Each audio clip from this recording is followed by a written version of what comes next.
They'll blanket you in Wi-Fi and profit off the radiation. Congregation collecting the people for that Satan. I keeps it blazing, cause I can read between the lines. I ain't blind, we unwind what they're really saying. Genetically modify what you're tasting.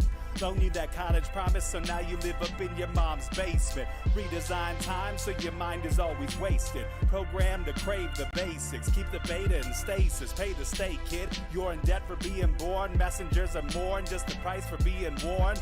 Don't be alarmed. Disconnect from their machinations. Stop subscribing to the folly of own nations. Bone breaking ain't the answer, cause they seek the ownership of souls. Spread the seeds and watch them grow. Break the chains of control.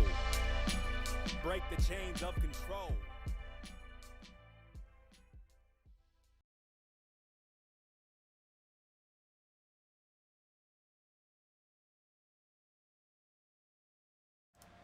Sweet eternal balance of all that is good, true, and beautiful, friends. Tonight on Rogue Ways, it's an honor and a pleasure to invite back to the show once again, the man who is fearlessly nudist, anarchically communal, educationally brilliant, and profundantly historical. He is the creator and leader of Apocatastasis, a brilliant thinker and a fine gentleman, and he's back once again to share with us about the benefits of being naked and of using our brains for what they were designed for, which is thinking and solving problems. John Coleman, welcome back, and how are you doing tonight? Thank you, Lindsay. It's an honor to be here, and I'm doing very well tonight. Thank you so much for inviting me back for, I guess, a continuation of our back and forth these past couple of years. Yeah, we just had a recent episode we did with Holly Seliger. That's not her last name. It might be heavier on the E. Seliger. Seliger? Okay, thank you. I was like, I know it's something like that, but I just messed something up. Well, Holly, you and I just had a really cool conversation about Wilhelm Reich. Nope, that's not it. Yep, that is it. I always match Wilhelm Reich and, oh God. What's that other? The radionics guy. Yes, I know what you're saying. I feel your pain, and I know what you're saying. And everyone out there is screaming it at us now. But that guy, my brain puts them together, so you get confused about that. I'm not the name and date person. I'm the concept lady.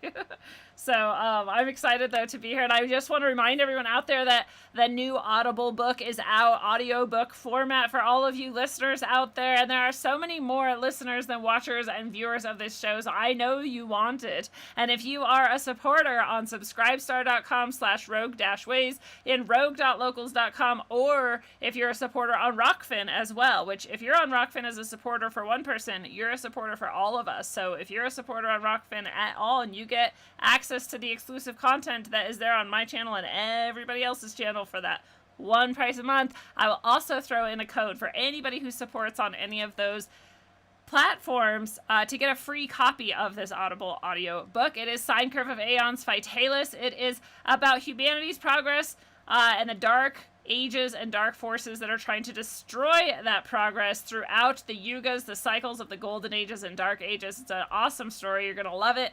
And so I'm excited to share it with you all. It is there now on Audible. Go search for Sine Curve of Aeons or Lindsay Sharman. If you can spell any of those things, good luck to you.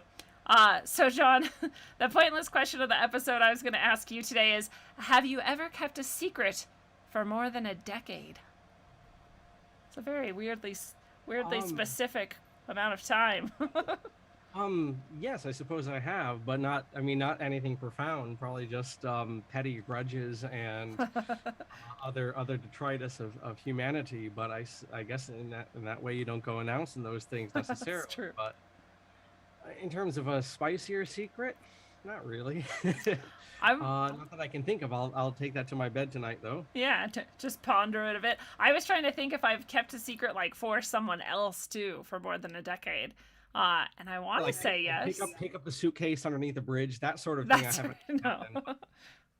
No, none of that. None of that. That is a bit spicy. Then we'd have more NSA, FBI, and others on our case than we already do, I'm sure. Yeah. Well. And keeping secrets about ourselves. I didn't even think of it that way. I just thought of it as like keeping other people's secrets. But now that you said that, I'm like, oh, I've definitely kept secrets for over a decade. Right. For sure. There are things we just don't want to share with people. It's okay. Well, that's difficult, isn't it? In our hour of life here on this planet is things are retracting just because of our interpersonal interactions and so forth. We're kind of falling back into ourselves. I remember, I'm not that old, though I roll up my collars on my trousers and I actually have a turn assist on my car. Um, I do remember complaining about 15 years ago that people in Connecticut were starting to act like people in Manhattan, meaning they kept their eyes cast down when you would try to greet them. They would pretend. I was running in the park the other day, actually, and there was a young fella on the bike coming towards me, Lindsay. There was kind of a cul-de-sac there, talking about keeping secrets, and maybe we're all learning to keep secrets that we shouldn't be, just in terms meaning we're more cloistered. But there was a young fella on the bike coming towards me, and I was running towards him in the park. And as I was about to, like, hey, how's it going, man? What's up? Good morning.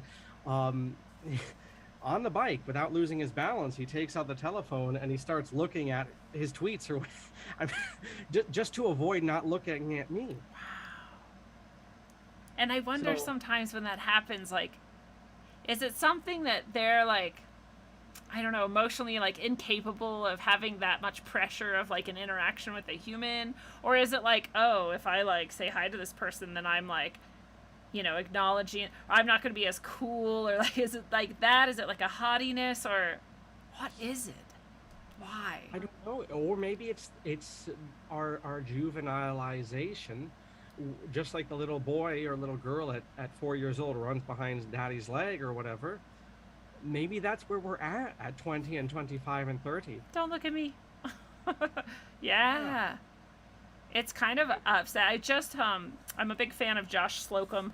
Anybody out there knows he was on the show a little while ago, and he has a show called Disaffected. And he had a millennial, or even younger, whatever the next generation after a millennial is, maybe, write in and explain, like, because he was complaining about, which I think all of us, I've been complaining about this for the last at least 2 years, if not 3 or 4, that service in various places has gotten so much worse because the youngest people amongst us, like, don't seem to care at all that you exist. You are like a nuisance to them. You're a bother. Like, you needing to purchase your item is like the worst part of their day. Like, they don't want to look at you or talk to you. If you ask them a question, they ask like you have just done like the worst crime. Like, why would you ask me anything now?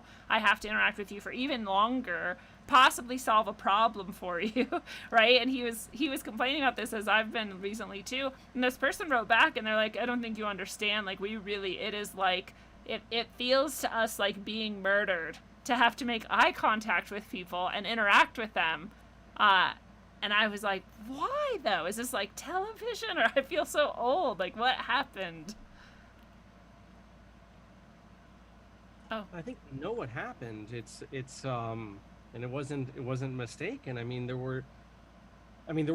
work in the service industry, and I suppose I had a bit of those qualities you mentioned, and I don't suppose I was wrong for them because of certain opinions I have about wage work to begin with, and who's making wage money slavery. off of it. Wage slavery, and the I forget what the Marxists call it, but the idea that basically anyone who's working wages is being ripped off at any second. Not that I am in fact Marxist, but I went through that stage, and I probably am still in that stage if I were in that situation.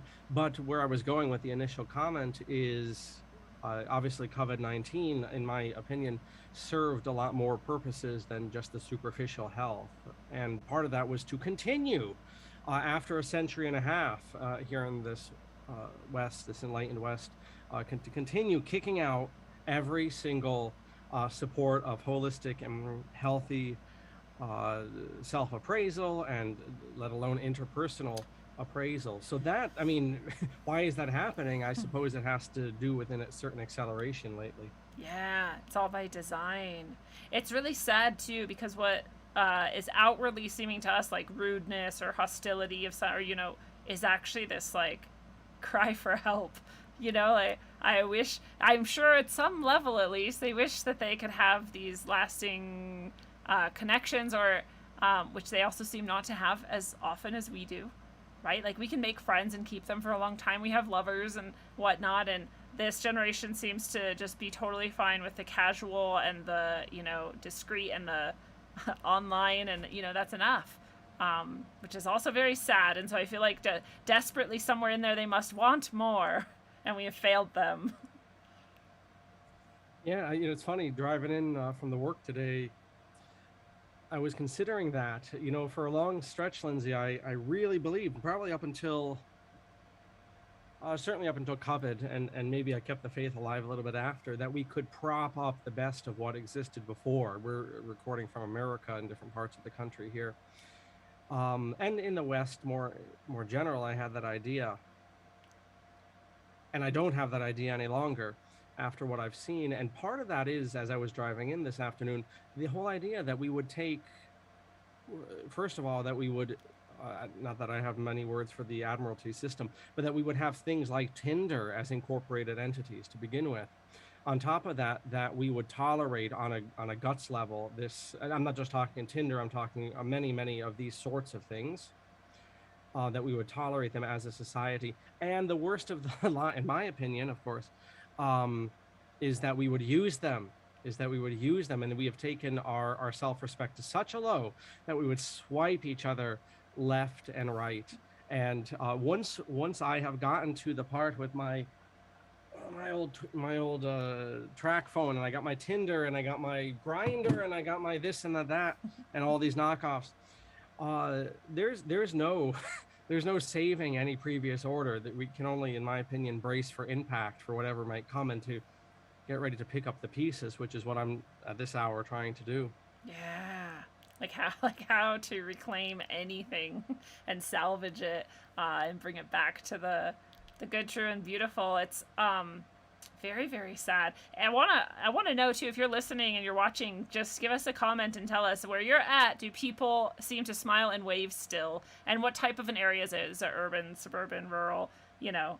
I'd love to know, because where I'm at, in my neighborhood, people will wave when I'm out walking and stuff. And in the city itself, it seems like there's just some kind of interaction. Like when I moved here, I was actually shocked by it. People would talk to me and meet my eyes and say nice things to me, and it like blew me away. I've talked about it on the show many times. The first time someone here in Colorado said, as I was leaving the store, like, I appreciate you. And I literally almost started crying. I was like, you appreciate me? Like, and I told Johnny this, who's grown up here, I'm the newcomer here. And he's like, oh, everyone says that all the time. Like, it's not weird at all. And I was like, no one in Washington has ever said anything like that at all. There's just something, they call it the Washington chill or the Seattle chill, and it's a real thing. But I also feel like there's a difference between rural, urban. Different cultures and different places might have this or not. So what you're talking about, with Connecticut and everything changing there, I feel it. I feel like it's everywhere. It's slowly seeping, but there's some places where there's like pockets of resistance. Yeah, it's, we'll not turn this into a history lesson here, but I've just lately happened in class to go through the whole concept of the bourgeoisie over the past 800 years in class. And so the bourgeoisie comes from the French word bourg, which exists in different languages, like in different variations of Connecticut as Barry. We have a lot of towns in this state called Barry, like Danbury, Woodbury, Waterbury. It just means city or settlement. But bourgeoisie, just to what you're saying, this was a phenomenon people were looking at even in the 13 and 1400s, that people who live in cities have a different way of looking at the world. People were they noticed that a long time before that. But the idea that the bourgeois, the person who lives in the city, their success in life is based completely off of other people who live in the city. For instance, if you are a farmer, you can say, go fly a kite to anyone else because you can still grow your own food. If you work in retail, you cannot do that because you have to suck up to the boss, because if you don't have that job, your behind is on the street. And that type of thinking, the idea that your success in life is based off of the other, which completely ties into the whole rise of legalism and progressively, even to this moment of the digital person, that has just continued to grow. So I mutter and groan about, people not looking you in the eye over the past 10 or 15 years, which was distinctively Manhattan, not even New York in general, Manhattan, and how that has bled out. But these trends, and I think they're largely in the negative direction, these trends have been observed much longer. Yeah, is there anything good about a city? I don't think there is. Convenient. It's convenient, but every time I buy Amazon, I'm putting the noose around my neck. I know. It's really hard to live to live appropriately. For the most part, I can avoid it, but there are a few things that I desperately need for my health, and I can only get them there. And so I'm like, well, okay, I guess I have to.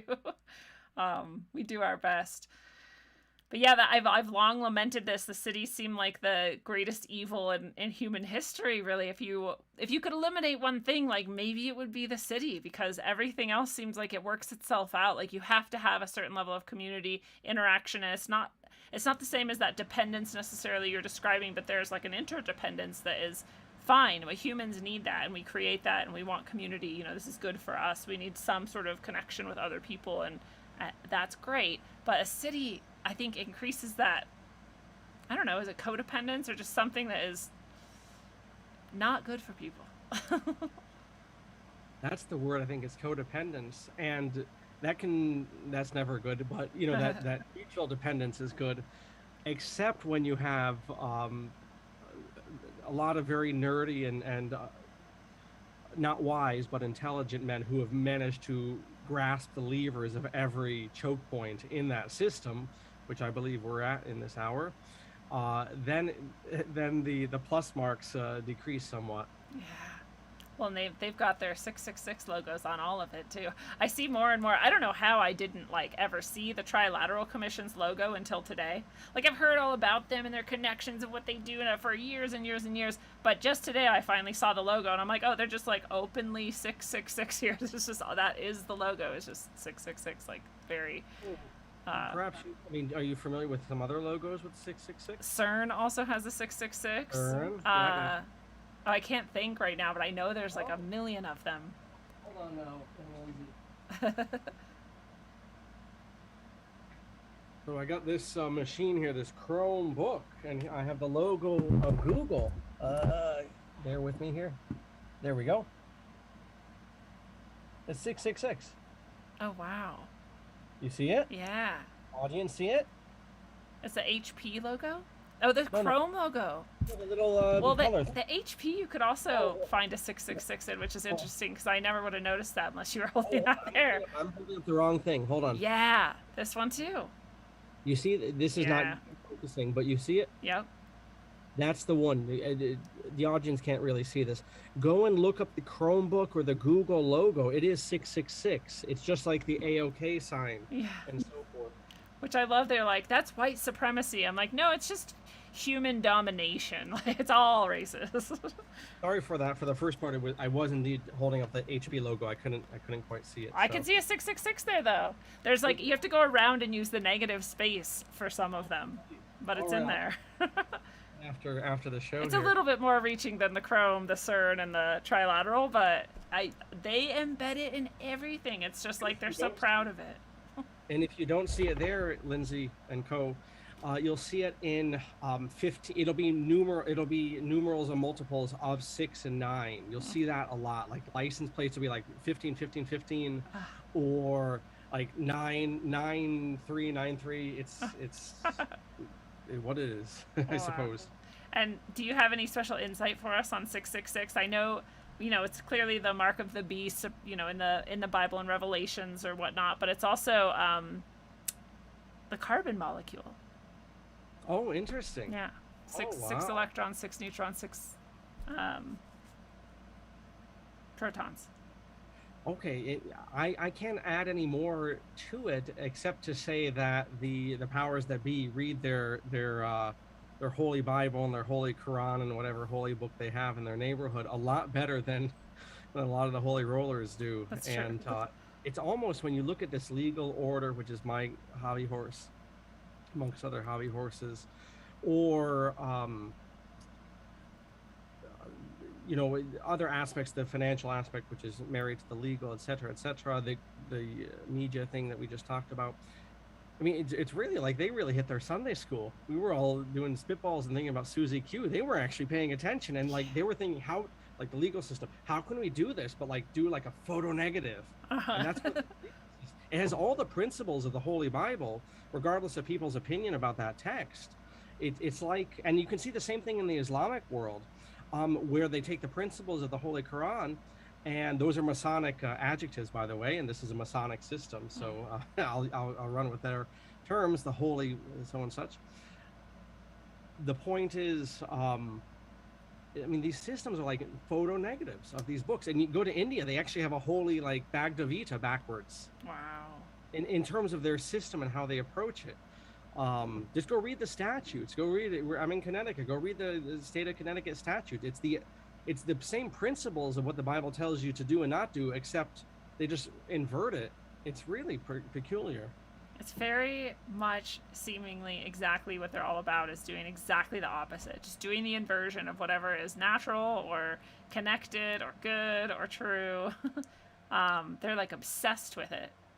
It's like someone said, I feel like if I just understand now that the rules are that every day is opposite day, everything makes a lot more sense. Like whatever's in the news, I just go, okay, what's the opposite of that? Okay, there's the truth. I've tried that with the news in particular. I've tried to maintain, because there is a certain earnestness which isn't seemly in conspiracy land. And conspiracy land is not a bad word or a bad place to be for John Coleman here. I'm not ribbing anyone. I'll be the first in line for conspiracy land. But, I'm trying to maintain a balance with the news. I'm trying not to say everything on CNN or everything in the Times or on the Post or whatever is nonsense, but it's almost at that level. I'm trying to be I go out of my way to go down and physically buy these magazines. I go out of my way to watch this for 20 minutes every couple of days, just so I'm trying to give them the benefit of the doubt, but golly, it's almost a given. You can go opposite what they're saying. It's really crazy. Like the more time moves forward, the less likely I am able to tell the difference between satire and actual news. I genuinely, I will see something and I'm like, that has to be satire, and then I have to remind myself, I don't know, is it? And I have to go look deeper and see, is it meant to be satire? Or is it just, this is how insane things have gotten? And it turns out most of the time it is actually how insane things have gotten. I don't even know if anyone writes satire anymore because it's all just real. I'm not sure if that isn't the purpose of everything at this hour, is to create such muddy waters and such murkiness that nobody knows what's happening, including the archons who dish this stuff out. They themselves may not know what's happening. Yeah, I genuinely feel that way. I have been positing for a while with some other people as well, but that there's possibly an AI or something like it, right? If it's not generalized AI, there's something similar, and they've plugged it in with all the things that they want to have as their outcome, and then it's the thing telling them what to do. Like, okay, well, now publish this and write that and arrange this and send that person over there and do that. And they are just like following and flashing hand symbols, and I don't even know if they're getting those right anymore. Like, they're so inbred, and it's been so many thousands of years that maybe they're just guessing, and it's kind of a wonder anything is happening at all anywhere. I've had the same thought, especially during the days of COVID, that it almost was a beta test of AI, because if you look just on the normie level, forget about the conspiracies and the WEF and all of this, just on the normie things that were being fed, and I think reality and even geopolitics and state politics, whatever, do operate on a certain level. That is a reality. I think some of us are making a mistake, myself included, to just discount all of its kabuki theater. Right. I believe there is a reality of operation that is on the superficial, what you're getting on the news. Completely sensitive to deeper machinations. But on that normie level, let's say, that struck me during COVID, and it struck others because I heard them bringing it up too, that all the implementations kind of made sense, like the uncanny valley. Mm-hmm.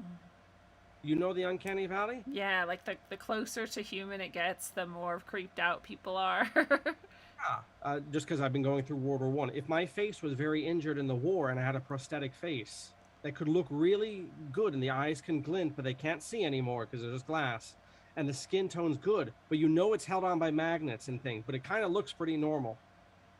That would be the uncanny valley. right? It's like worse. We'd rather have it be just so weird and not human. That would make more sense to us. Yeah, yes, exactly. And that's what I was getting, and I heard some other whiffs of this during those COVID days. It kind of all made sense, but it never quite made sense. And it did follow a narrative. And at the end of the day, it's like watching, to the original point about how much of this is being scripted by computers. Um, the the Google, what they call the Google dreaming, the computer dreaming, where it kind of made sense, but it just got more bizarre.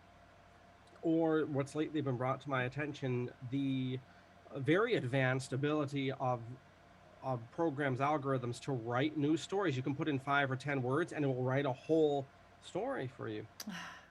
Which this is, I feel like, what George Orwell was talking about in the essay I talk about most frequently, which is politics and the English language, right? Where he is saying, if you can say something in 3 words, say it in 3 words. Don't write this whole article with just emptiness and fluff. Not only are you, really giving your brain, like throwing it in the gutter, but you're also doing that to everyone else then who's going to read it. Like, let's keep ourselves sharp and use words that matter, say things that matter, and don't just fill it with empty space. In addition, he made so many other great points in that essay, but that was one of them that I was like, well, that's the opposite of what they teach us in school. They're like, fill this page up, get 1,000 words, and then you're done.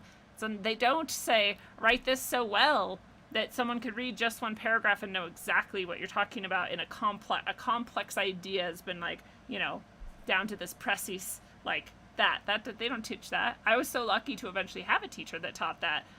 It's like that though. The only reason an AI can do that is because we're so used to just fluff and emptiness. We've been trained to it. Yes, certainly. That's the case there, with a little bit of mercy towards the teacher that says, beat it out to 1,000 words or whatever. And maybe you had this in your time in the classroom. I remember our conversation from last November there with the Indian reservations and also in Turkey, Lindsay. But also something I mentioned in conversation the other day,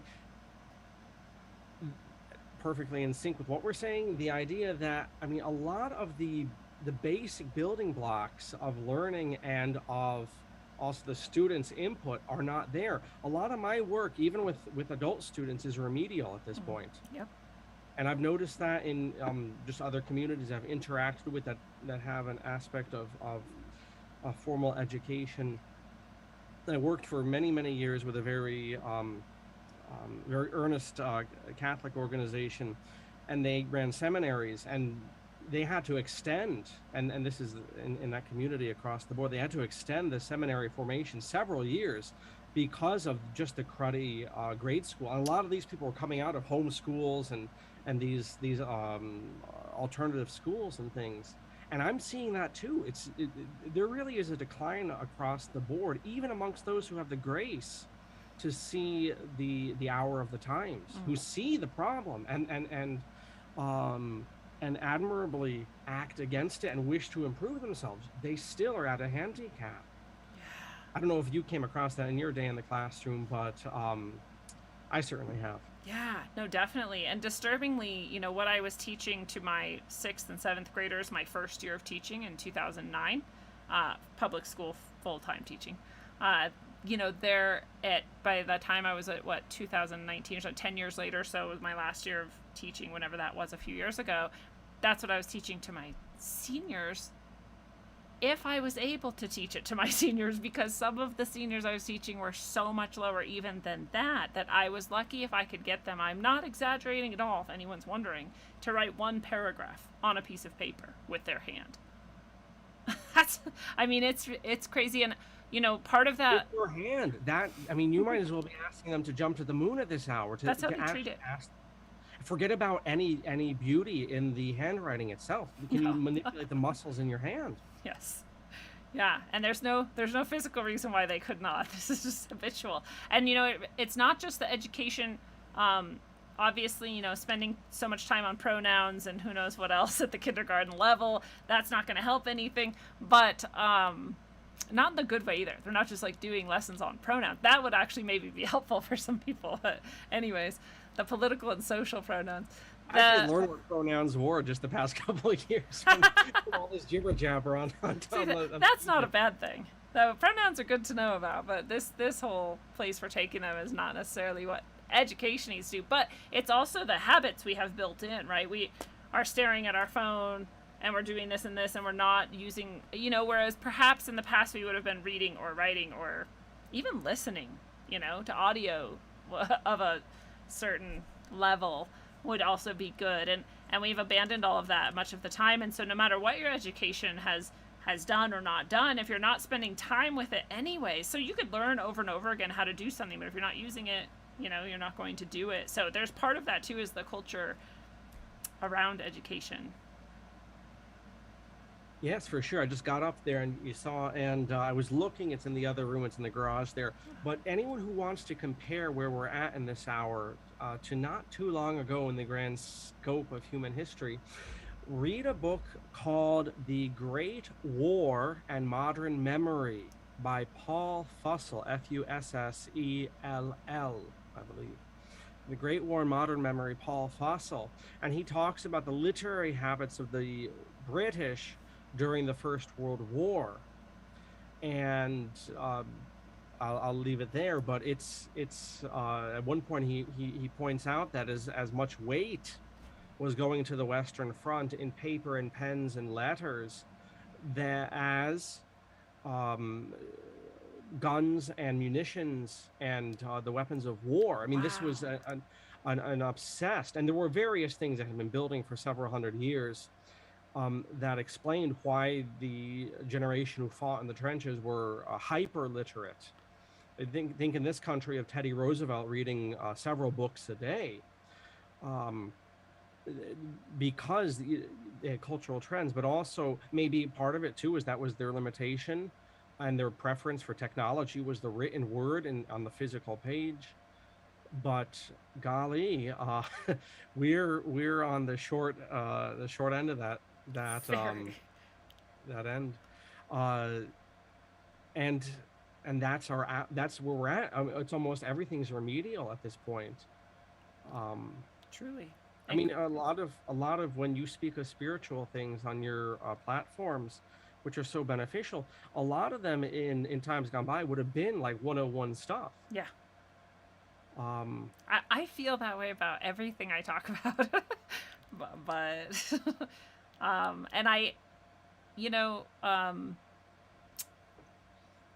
oh gosh, I totally lost it.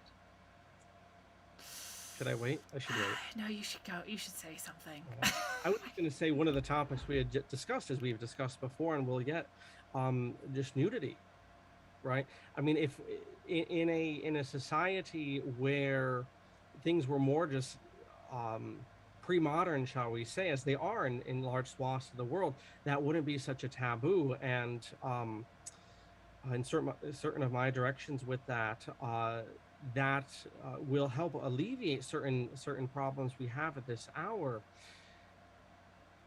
But good luck bringing that up, because it's just covered with the whatever junk, shall we say, that society brings, and the same with spirituality in your special interest, and the same with education. I mean, things are so far gone. I've certainly come across this. People are, maybe they've OD'd on the conspiracy stuff, of which I'm a big imbiber myself. But all schools are brainwashing camps. All teachers can't be trusted. Yeah. And choose your topic. Anyone choose it. Choose poetry. Choose auto mechanics. Everything you're passionate about. You're constantly being checked by people who are at levels 1 and 2, and they never grow beyond that, and you spend all of your time trying to, come on guys, let's move beyond this. And that maybe that's our work for the remainder of our lives. I don't know. I think it might be. I hope not, but maybe.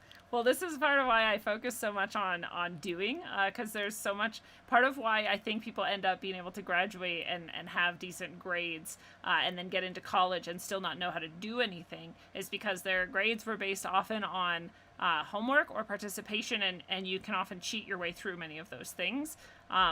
And then people say things like, well, they shouldn't cheat and it's like bad for them. Well, yeah, but I mean, it'd be cooler if you had ways that it was harder for them to cheat, right? Or even if you had things where they didn't really want to cheat because it was honoring what they're naturally interested in or excited about in life or something, for example. I've seen people said like would never ever couldn't write an essay or something, but you let them write it on whatever they want. Well, suddenly they have something to say and they want to say it and they're honored that someone wants them to, right? So there's things I just think we are so backwards about too. And one of those is we don't ask people to actually do anything. You're like, okay, you are learning auto mechanics, right? Well, then go change the oil on that car and figure it out as you go. And here I am to help you do it on the way. But I'm not going to sit here and like lecture you about it and imagine that that's going to somehow make you a mechanic, right? Lectures are cool too. Again, listening is a great skill, but we have to actually do things. And I feel like nobody does anything. Everybody watches or listens, and then they do the George Orwell thing that he was lamenting of just like filling responses with fluff, right? And the teacher's so proud that you said fluff things, that, oh, you were listening or something. But like, no, actually I just got really good at BSing. So all these people are so good at faking things, cheating things, and no one's good at actually doing anything. We're going to have an entire society of people who doesn't know how to do anything. They don't know how to shine their shoes. Yes, I mean, that's of course the name of the game for the Archons in my reckoning. But I recall, I cringe about this, but I've grown from it, so I actually take triumph in this, I suppose. If you grow from your failures, that's not a bad thing. But I do recall in graduate school, once having to give a lecture the first time, and then once having to tutor. And it wasn't that I was faking it, or I was actually, I marvel at this sometimes. I was very earnest in college. I really like went to all that. Like I was really rather nerdy in that way, and that's fine, and it probably benefited me some. But I also, in retrospect, no one else was doing any of that. But like really like joining all the clubs and whatever. But I recall in both instances of the lecture and the tutoring, not that I was faking. I really believed I knew what I was doing. And maybe I was knowing what I was doing because I was trained to, go along. Not that anyone was malicious there, but that's just the system. But being in those scenarios, I recall that I didn't know what I was talking about. And the first class was over. I literally in 10 minutes, I'd been listening to lectures forever and enjoying them and taking notes assiduously. And I'd made it to grad school and all of this stuff, and I was very involved, and yet I could not present in that fashion. And I remember also tutoring, as I alluded to, and the girl got up early and I got up early, and I could not answer what any of these things were for the basic stuff. What's absolutism? What's the Reformation? What's this or that? Even though I had studied it and probably could respond in another way. And that's the training. I mean, in a stark way, even though the training would have said I failed in those instances and reality would have said I failed, the training prepared me for nothing else except to show up at a tutoring session and not know what absolutism was, which sticks in my head because that was the topic. And I had no idea what that was after how many years of becoming a career track historian. Yeah. So there we go. So it's been happening for so long. Yeah. And it's, and then you have genuinely, less impressive people who will cheat and they'll go out of their way. And I'm not the first person to say this, but what happens if your surgeon cheated on his test back in Yale or whatever, your big shot college? What happens if he cheated? He bought the test, because there are these veiled essay consulting. We're going to consult with you, Lindsay. Just slip us a $200. We're going to consult with your essay. They'll write it for you. And you don't know your ass from your elbow with the topic, but you got an A because you got their essay. Yeah, I've had that job before where they were like, "You're gonna tutor my son," and I get there and the kid's like, "Okay, so what do I write?" I'm like, "Well, how about you write some stuff and then I'll give you some pointers on what you wrote." And he's like, "Well, what am I supposed to write?" I'm like, "Words on a paper." Like, I'm not doing this for you. Sorry, I'm not that kind of gal. Yeah, it was. Yeah, I've had similar things. Will not bore the audience with with all of my griping about the past. But uh, This is just yeah, an episode where we just get to sound really old. bitter old Yeah. teachers on the teaching couch. Um, Well, maybe instead we'll talk about going back to the church that we had mentioning earlier, because you have a new essay called "The Church in America," and I do want to hear all about that. Sure. Now, so I'll set up the specifics here, and then I'll try to make it appropriate to a broader audience here. But yes, I recently published this article on the Postal magazine by one of the co-workers here at Apocatastasis, one of our the bursar, I should say, the bursar, the accountant, who runs this as his day job, and he's had a great streak, kind of trying to work in print at a very changing time here, and I'm very honored to work with him. And that's Dr. Nirmal Das. In any case, I spent a lot of time, and I will make this appropriate to many traditions coming up here. So, but in my life, probably from mid high school through about the age of 30, I spent in a community which calls itself traditional Catholic. And it's only lately, since a certain parting of ways, that I've realized that according to the parameters of the Catholic Church, they were never Catholic at all. And I'm not going to get into the whole legality of it and all of this stuff. I get into that in the essay there. But one of the things that struck me, and which I think will be appropriate, and you can give me more specific questions as you like, because you know your audience better than I do, Lindsay. But one of the things that I thought would be appropriate for this community here on Rogue Ways is this concept of belonging to communities and not, in fact, knowing the parameters of them, reading in one's own hopes and expectations and whatnot. So I can elaborate, but I throw it back to you. Well, it's interesting. I just was thinking when you're talking about that they've never really been Catholic, actually. Doing a Latin lesson in which I learned the meaning of Catholic, and I forget right now what it actually means as a common noun. Do you know? Should I look it up? It means universal. So Universal. if I say that Catcher in the Rye and Catch 22 and West Side Story, for Americans, at least in American grade school, we would say they're Catholic novels, not in the religious sense, but in the sense that they're pretty much novels every public school kid has read and public school teacher has taught. Um, so it's a general term. Um, High school graduation for Americans is a Catholic ritual that all Americans go through. Um, Actually, that does fill almost a religious void in a very secular America. True. High school graduate. That's a whole other It really does. discussion. Well, so and then the Catholic. I remember thinking about this too. I was like, well, the Catholic Church does not seem universal at all. It's very narrow. It's like you are this type of person, and you are happen to live in an area where we have a Catholic Church, and then you also did this and this to like become a Catholic officially, and now you're Catholic. That's not universal at all. So what even made them choose that title? I don't know if that's part of your purview. Well, I can address it here. And you have to let me know if I'm getting too much in the weeds for your viewership here. But Christianity was originally a much broader concept. And because of certain, but also one of the things from the word go that set Christianity off against other spiritual systems was a certain objectivity that it claimed, historical objectivity, also a doctrinal clarity in the classical world which that religion came into.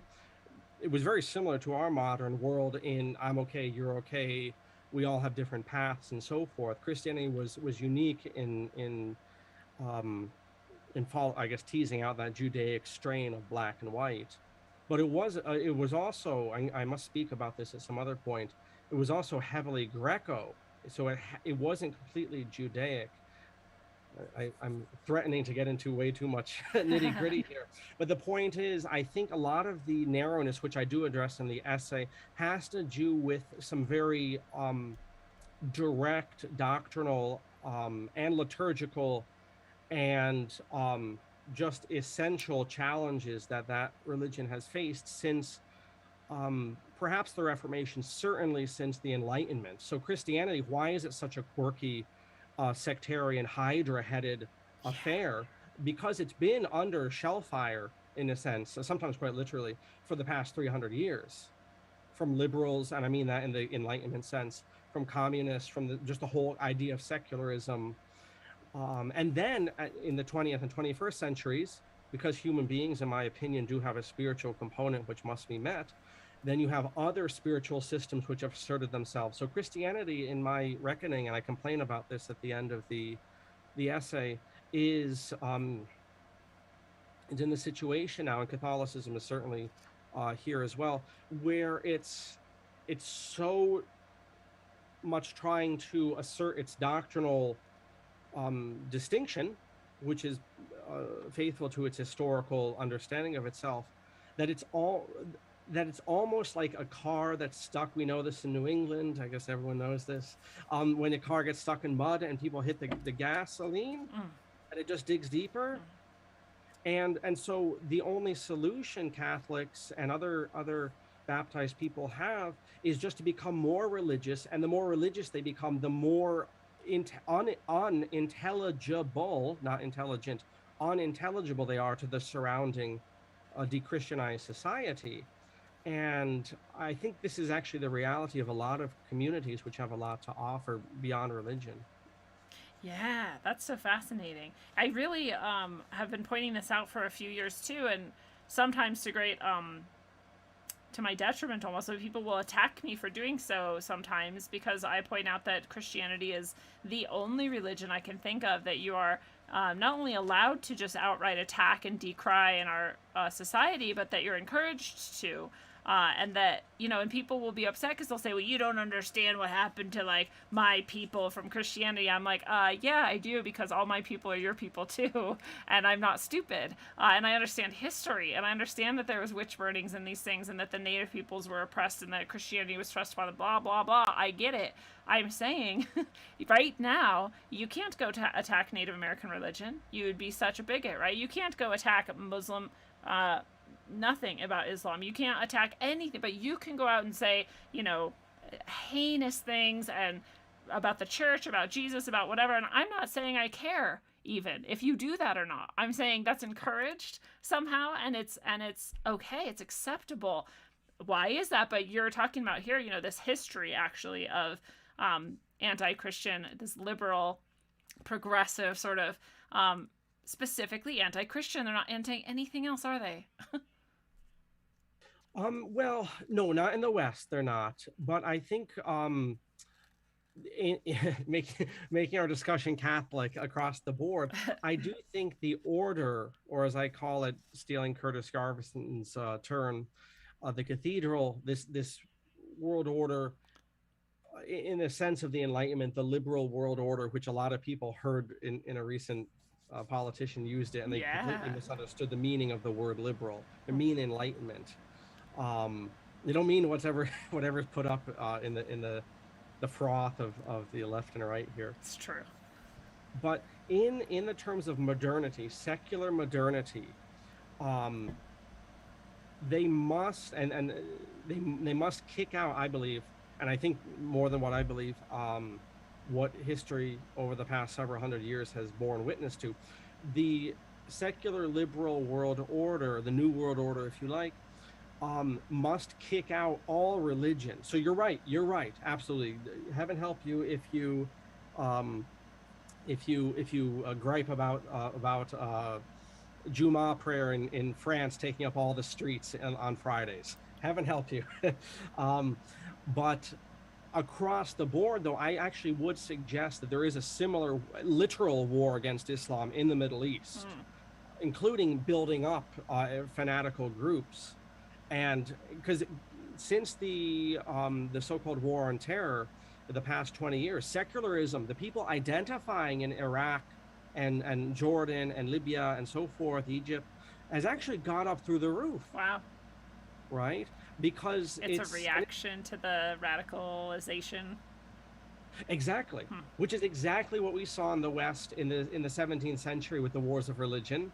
Ah, And it only served one cause. It only served, in my opinion, the bankers and the secular order and the attorneys. yeah. In a microcosm in the West, actually, as late as the 1980s, you had the Troubles in Ireland. The Troubles in Ireland, the so-called Catholics and Protestants fighting each other, that was the British SAS who ginned that up. Hmm. That was the British Crown who dressed up as Protestant militias and Catholic militias. And what's the result in Ireland now? It's a bunch of secular people who are in the palm because, as quirky and idiosyncratic as religions are, and I've had some very unfortunate, you know, blowback. I think a lot of us have. I'm very sympathetic to that. If I had a slightly different psychology, I would probably be a roaring anti-theist or atheist or whatever. But I'm quirky, so here we are. But as quirky as religions are, they still they still pose towards the liberal nation, secular and liberal commercial nation state, the one thing that this world order, you want to call it the New World Order, you want to call it the Great Reset, you want to call it this, that, or the other, religions stick in the craw of this order because it offers and it poses a threat, and the threat is the one thing this system hates more than anything else, which is an alternative to it. Yeah, this is another George Orwell, oft repeated theme is that, if you have no religion, you have no meaning in yourself and your life that you are deeply connected with, then it will be replaced with the state. And including all of that, like you said earlier, we need this. We are spiritual beings, and we need some sort of connection to that to remind us of that truth, to practice it in some way, to, be intentional about it some way. And if you don't have an outlet for that, it will be redirected however they see fit, perhaps into just simply buying and spending, but also perhaps into hating and killing or whatever else they need you to do. That energy is there for the taking then.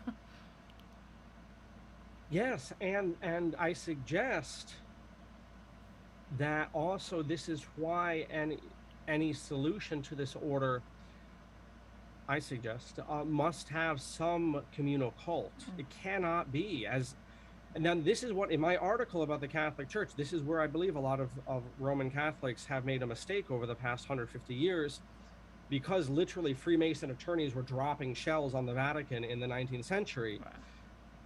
The Catholic Church tried to fight fire with fire and totally just legalized up, not because of mischief or occult stuff, and I'm aware of that in the Admiralty system, but they were trying to kind of breast the wave. They were trying to hit the new wave that was coming in.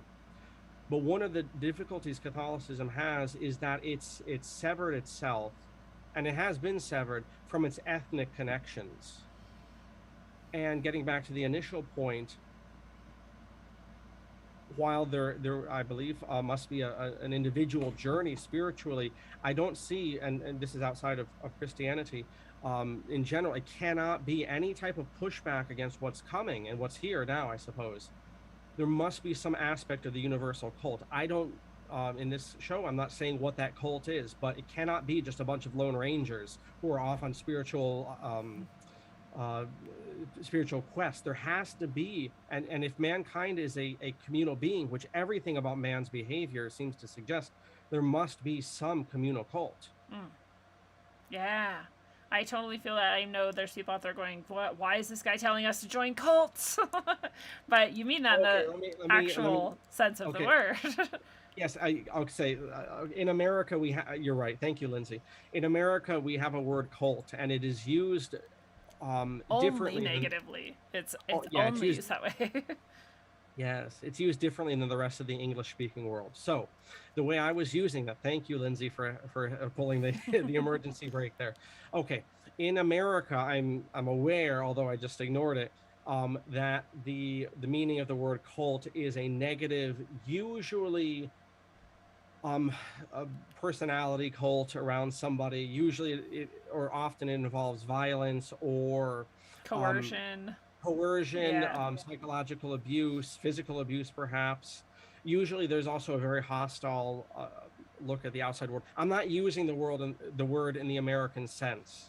I'm using the word in the full Catholic English sense of the word cult, meaning a a spiritual system, I suppose. A broad-based spiritual system is, in my opinion, part of the solution, and there will be no solution until that is seen to, in Yeah. my opinion.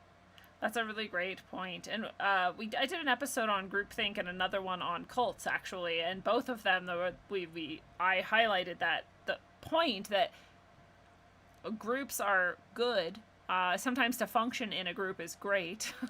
To keep your individuality in the group is also good, even as you are joining with the group to work together to a common cause. And that is the way you resist what we call groupthink. And to point out things like narcissism and behavior disorders, and to have a strong sense of self and self-esteem, that would resist the sort of coercive sort of cult of personality type energy. But those things in and of themselves, just like almost anything, isn't negative. It's what we've seen and what we've done with it. But it's like you're describing those false flags from the British soldiers dressing up as Protestants and pulling these things off or whatever. Who knows how many of even the sort of cult things that we've seen and these mass suicides and stuff like that have even been real or not, somehow created by the FBI or CIA. Like, I don't know what's even, you know what I mean? Oh, absolutely. Uh, yeah, exactly. Like in the book of Genesis, just take it as a parabolic story, right? For this recording here, to after the fall, so called, right? And Adam and Eve are hiding in the bushes, right? What does the God character say? Who told you were naked? Who told you cults were bad? Who gave you that definition? The same people who lied about everything else on your news? The same people who turned us into robots? Right? Who told you this? Right. Yeah. So This is why language is so important too, and why people understand the meanings of words and things. And I'm not saying I'm fantastic. There's a lot of times I'm like, what? I don't know. And then I go look, I'm like, oh, I've been using this word incorrectly all this time because I've been using the popularized connotative value instead of what it actually means. And I think it's important to use words as they actually mean. Speaking of, just randomly, I have just seen today that Merriam-Webster changed the definition of they didn't change the definition of female per se, but they added the connotative use, and they said, someone who adopts that identity or whatnot. So we're there. We're in 1984. They've been changing definitions for years. If Noah Webster could see what they've done to that man's name, my goodness gracious. Noah Webster and my little hobby horse of the legal system. Noah Webster is one of the go-to sources, and has an interesting place in American letters because of the whole idea of starting new and tabula rasa and making an American spell. My God, if they knew, like everything else, like Jesus's church, like Muhammad's church, like the New Age stuff, like everything is taken by this system. Yeah. Everything is taken and it's just chewed up and just vomited out and sold to you when it's vomited out. My goodness, I was not aware of that, but just there we go. Packets of vomit for you. Here you go. Oh my gosh. Well, when you're talking about this too, going back to the not knowing the sort of parameters of your own community, like with Catholicism in your essay, it made me think about, Democrats and Republicans and, even especially this, perhaps, but not just also this, but especially this, people have somewhat no idea what it even means or why or what it started as or what the goals were or anything about it, right? Does that fit in your premise here?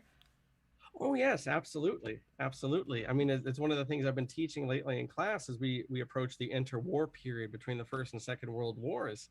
You have your communists and your liberals and your fascists, but they're all parts of the Enlightenment. And it's people don't realize they're three heads of the same premises. And they even look at that history in the 1920s and 30s, all across the Western world and elsewhere besides. You had people at each other's throats, believing they were on the truth. They were on the hakika. They were on the truth. And at no point did they realize they were all just kissing cousins, in my opinion, of the same errors. But we see that, yeah, in modern politics too. So I brought up, in fact, in the essay, certain things. Now, I suppose others would label me as conservative. So here we go. And props to you for having one like me on. I don't know if I would identify with that, but or if you would identify me as that, but I'm just saying what would be the normie interpretation. Right. And I can't say I don't have a certain sympathy, in honesty. But look at the conservative movement / the conspiracy movement / the alternative world, which I know you've spoken a bit on yourself, Lindsay. Look at the idea of public schools. Let's just use that as an idea. Nobody knows what the hell went on in the interwar period, but we know what's going on, some of us, with the public schools in these United States. And you have these parents at the public school meetings, at the school board meetings, and they are perturbed, and perhaps they're rightly perturbed, and that's, or maybe they're not. That's another discussion. But they are upset about certain curricula, and they're speaking. Usually it's mothers speaking. I don't know why it's almost always mothers speaking. It would be. That's a whole topic we should have a discussion of on some fine day, maybe this fine day. But nevertheless, it is parents who are roaring about and to the school boards. And what are they saying, Lindsay? Saying, how dare you tell my children these things? This is inappropriate. Blah, blah, blah, blah. Good. That's a quote unquote right there. That's louder though. But there you go. Those children. The children of parents are not their children. Not if they have a birth certificate. That's true. Those parents have signed away their rights. You might, and people push back. Well, that's not the ontological reality. I had a discussion with a very, very dear gentleman lately on my platforms, and he kind of pushed back, but this was all new to him, so whatever. And well, that's not the ontological reality, which is a truth. But if you sign over, I ask you, and I ask the audience, if you go down to the adoption orphanage and you sign over your parental rights, you are no longer that child's parent. Now, we can have that discussion with a cup of coffee about ontological reality, and so might come back 20 years later, 30 years later. That's great. That's beautiful. But the reality is any child in public school has a birth certificate, and the parents signed it, and they signed over their we'll say allodial rights to that child. Now, this is just all, I'm going on and on because this is just a secular version of what I noticed in the Catholic Church, and what we see across the board. Those parents believe they're the parents, they are verbing it, and that's the ontological reality, great.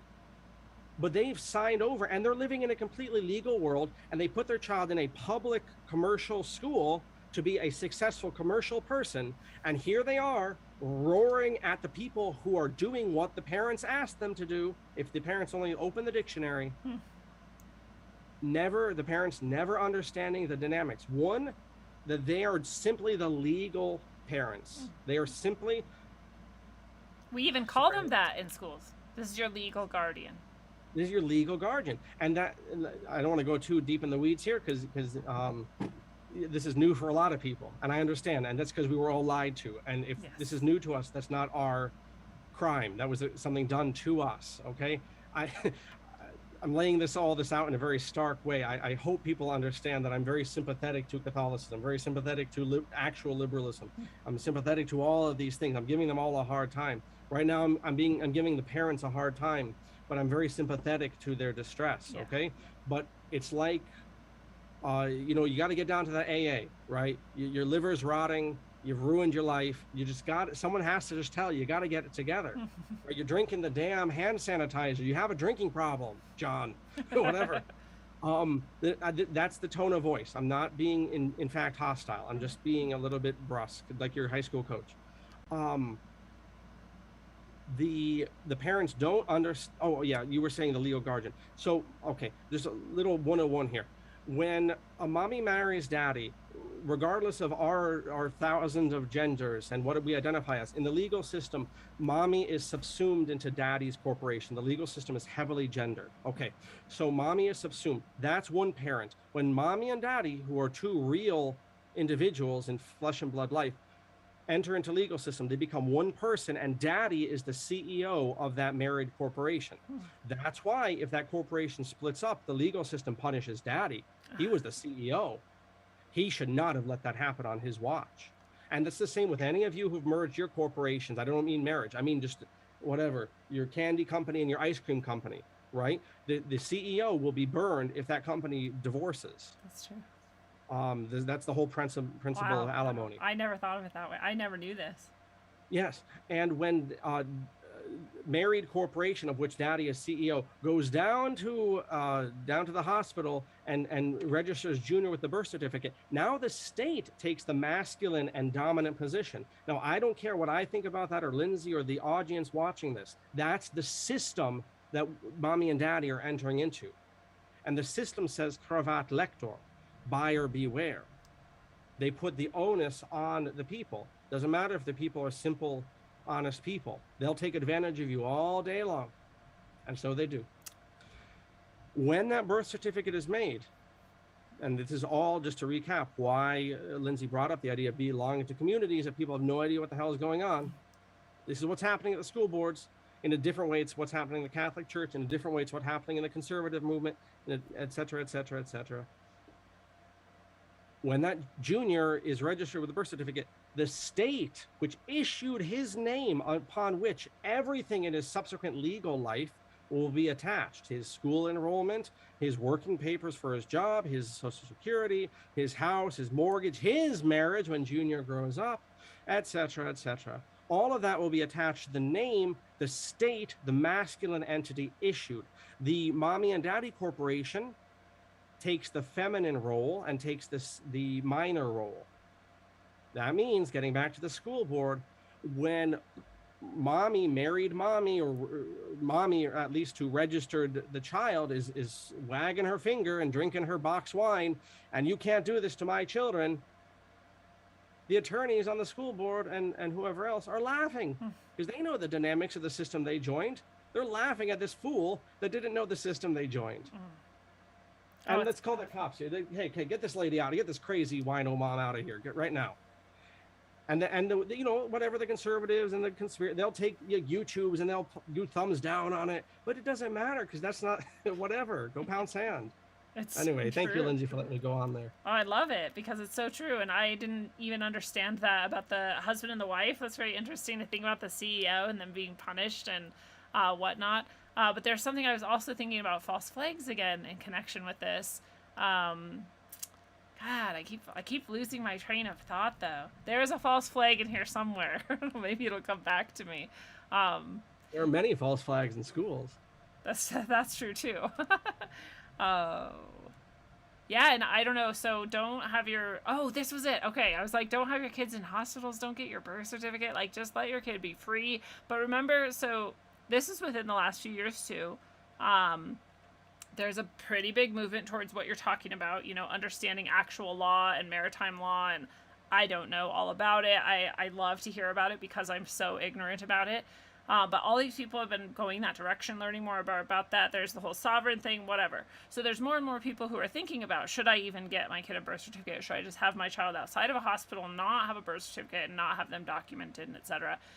So right around that time, then suddenly, for the first time in my life, I heard, and this was on NPR, and then it got picked up by someone else, and there was this young girl who was like, my parents never gave me a birth certificate, and now my life is hell. And it went everywhere, it was like viral, because they needed everyone to know. If you're thinking about this, look at what you could be doing to your child. She'll be weird. She'll be the weirdo. She won't be able to get a job. She won't be able to have, like, normal life. And that, I'm sure, is a false flag. Maybe they actually found a girl who didn't have a birth certificate and made her, like, gave her all this attention, or like, look, we can make you a star if you just tell us your sad story. But more likely it wasn't even a real person, and they just made this up, because that's how it goes. As soon as we all go towards like homeschooling, they're like, look at this family that chained their children to the wall, and like, oh, I guess homeschooling is bad. They have to have these little hit pieces and false flags, and I feel like they did that for this as well. Oh yes, I mean, absolutely. The cathedral, as I call it, they pay attention to what's going on, right? I don't know who realizes how close, as of this recording, this world is, for instance, to World War III. I don't think it's many people at all. Or the fact that certain heads of state have already declared this to be World War III. Nobody knows. Nobody cares. Well, Alas, the news didn't tell them, so why would they the news bother? Hey, touche. But yes, I mean, this system, however, regardless of our obliviousness, this system pays very close attention to what's going on. That's why, to one of our previous topics, regardless of the appraisal of his politics, in my opinion, that's why Donald Trump was so excoriated, is because he allowed a pressure valve in a very quirky and obnoxious way, but he allowed a pressure valve for the actual people to exert democracy. And the second that happens, just like you said, Lindsay, they start banging up those windows. Oh no, we're gonna wall this off, right? We saw that weakness. Oh golly, how did that happen? They roll in the North Korea like storefront, like many storefronts painted on the border. Look, everything's great here. Yes, and the same thing with these other cultural movements. I saw the same thing happening with unschooling maybe 20 years ago. They had all of these things going on. I've seen the same thing happen with naturism. I've seen the same thing happen in with QAnon, with the whole conservative thing, and little Pied Piper affair going on there, and so forth with these many things too. With these many things, and part of that is just keeping everyone just on their toes and stressed out. But part of it is also trying to nip everything in the bud, trying to nip every possible alternative in the bud. Because that, and this is my final point in this rejoinder, beyond the alternative being the one thing the power system hates and will fight and war against more than anything, whether that's religion, whether that's another way of educating children and whatever, you have that going on. But then you also have the thing they hate more than anything. Yeah, they have that. Now we're both on the platform here. It's been a long day for the both of us. We've been working for quite a while. Sometimes I think that I'm like, why do I do this show so late when my brain stops working? But anyways. They have that going on, and then also, yes. The one thing the cathedral has in one pocket is just they hate that. They will war and put in their sniper rifle anything that offers any sort of, whether that's food, education, religion, spirituality, whatever. But the other thing is, oh golly, I lost it again. I have to stop recapping.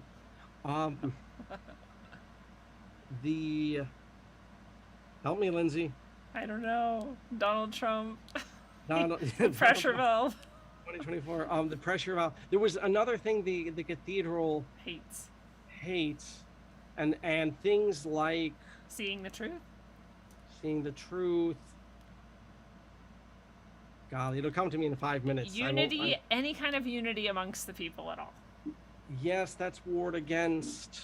There was another point. I regret I don't recall it this second. Oh, golly, and I recovered it too for a hot second.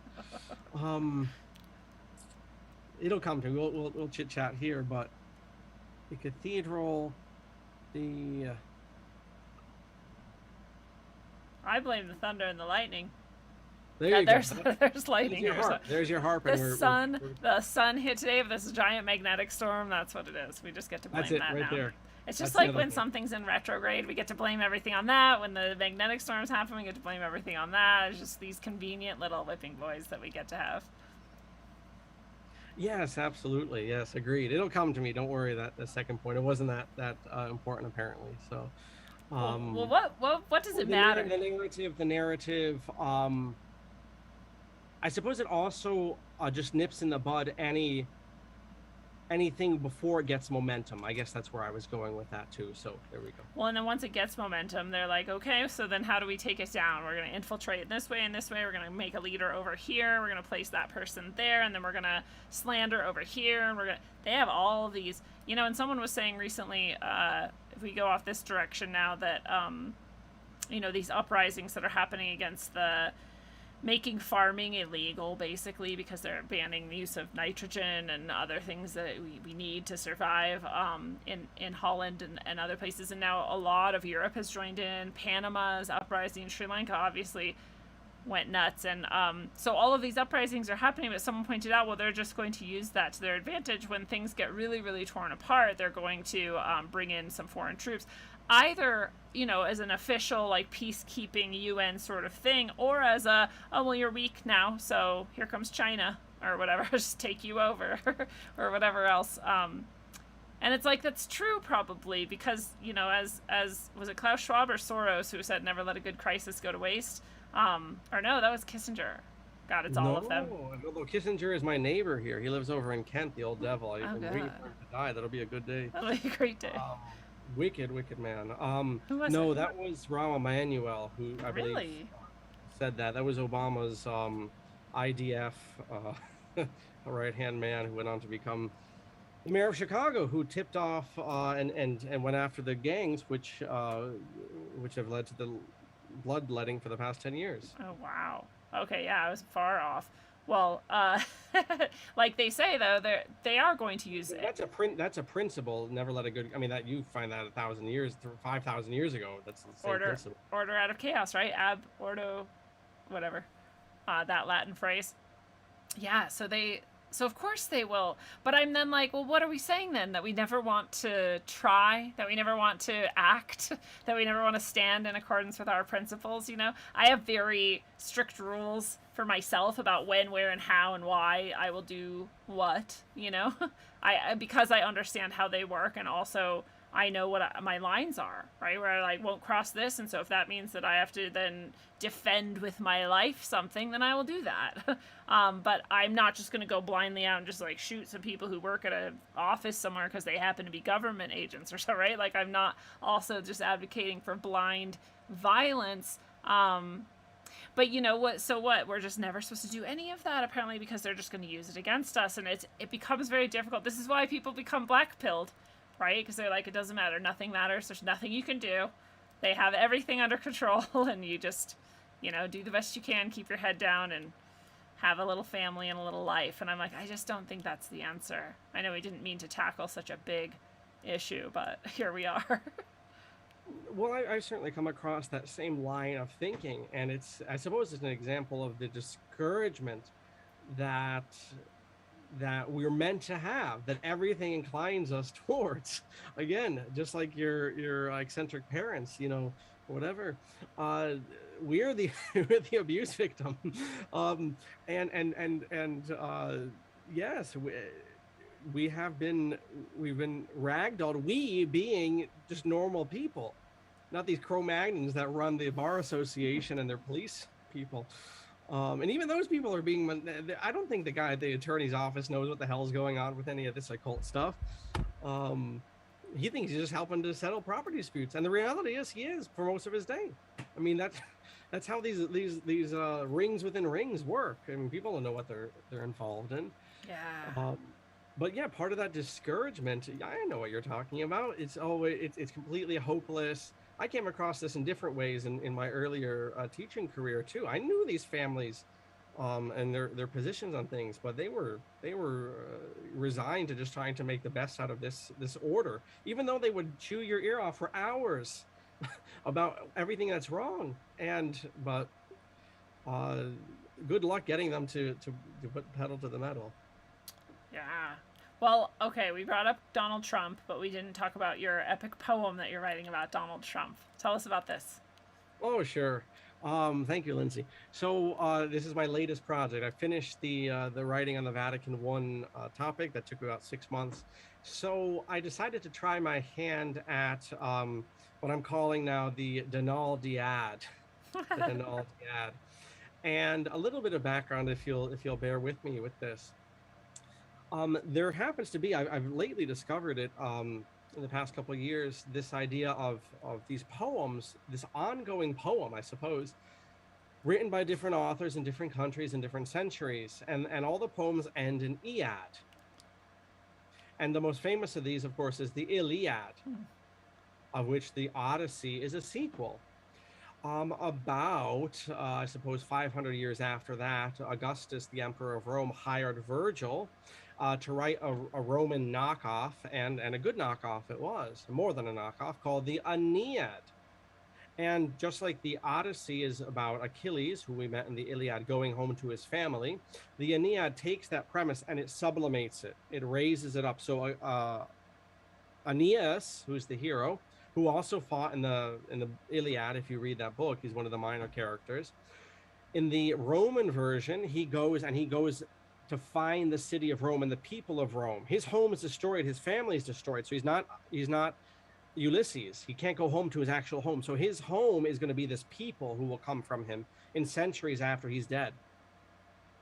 And that spun off in centuries after Virgil. It spun off authors like Statius to write the Thebaid. And then there was a prequel to the Iliad called the Achillead, about Achilles' early story. See, Marvel just is getting to this stuff very, very late. Yeah. The ancients got to this stuff long ago.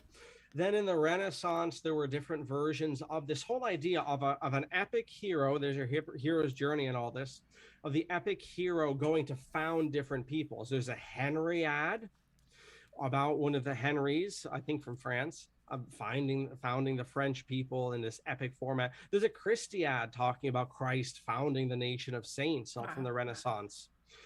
In America, just down the road in Reading, Connecticut, we had Joe Barlow, and this is what triggered the Denaldiad. Joe Barlow uses Christopher Columbus and his time in jail to be the setting of this vision where the goddess of liberty visits him, and Columbus in the 16th century has this unfolding of all subsequent American history, leading up, of course, to the American Revolution. So it's this very grandiose understanding of historical characters.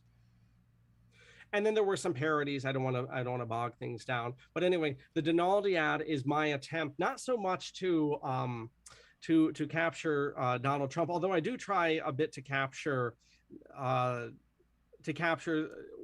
beyond politics what I found to be certain lovable quirks of the individual, and what the whole movement meant. And we talked, Lindsay and I suppose about 13, 14 months ago, about maybe more specifics about the administration, you recall? Yeah. So maybe people want to look at that for specifics. But anyway, the Denaldiad, I want to encapsulate what I think is a certain chapter in American politics beyond even the MAGA stuff or whatever, probably about from 2015 to about 2020, I suppose, maybe 2024. But in any case, I use the premise. So just like, before I introduce the premise, anything you want to say, Lindsay? No, but I love this concept. I miss that, man. I miss laughing every day at the hilarity of someone actually pointing at the real things behind the curtain. But go on. So each of the Eads that I mentioned before, and there's a few others I've lately discovered as well. Each of the Eads, of course, has a premise. So the premise of the Odyssey, or the premise of the Iliad, is the siege of Troy, and that's the stage where everything breaks out. The Odyssey is, of course, Ulysses getting to the wife and the kid. The Aeneid is Aeneas trying to throw off the girlfriend and throw off the this and the that to try to get to his mission. The premise of what you need to understand the Columbiad and the Denaldiad is another poem, really from the 6th century, called the Consolation of Philosophy, which isn't altogether a poem, it's a philosophical tract. But the premise of that, I'm building up to the Denaldiad. The premise of that is Boethius, a politician from Rome, is in jail. In real life, he's in jail. He's going to be killed. But he writes this book to kind of take his mind off of it. Where Philosophy, who's this gorgeous woman, comes in and tells him to chill out. Don't worry. A philosophical mind will beat any execution any day. So. And the premise of the Columbiad is Columbus in the jail cell, which he was, in fact, after his famous discoveries. He actually fell afoul of King Ferdinand. The premise of the Denaldiad, with a bit of humor, is Donald Trump's descent of the escalator. So the whole poem takes place as he was coming down the escalator, and I have different deep state demons unveiling the subsequent 4 years of his presidency, and I have some good characters coming in there too. So I get to play with the epic poem genre, which is very neglected in our time, very, very neglected.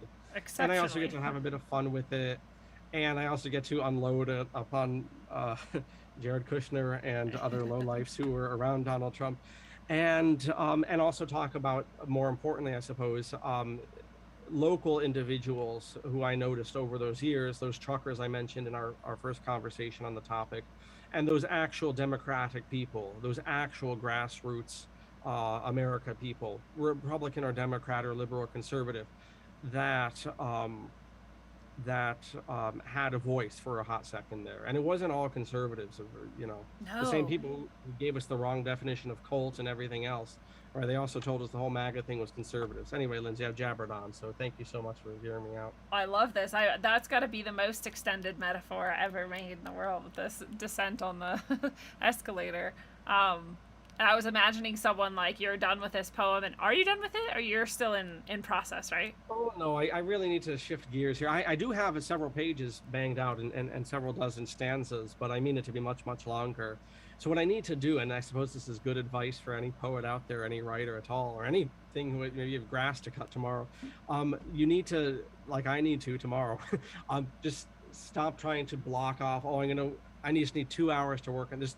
Like, I'm just going to make 2 or 3 stanzas today. I think that's where I'm going to take it, because that way things are going to get done, as opposed to me waiting for this mystical time where I'm going to have 3 hours where I can just hunt it.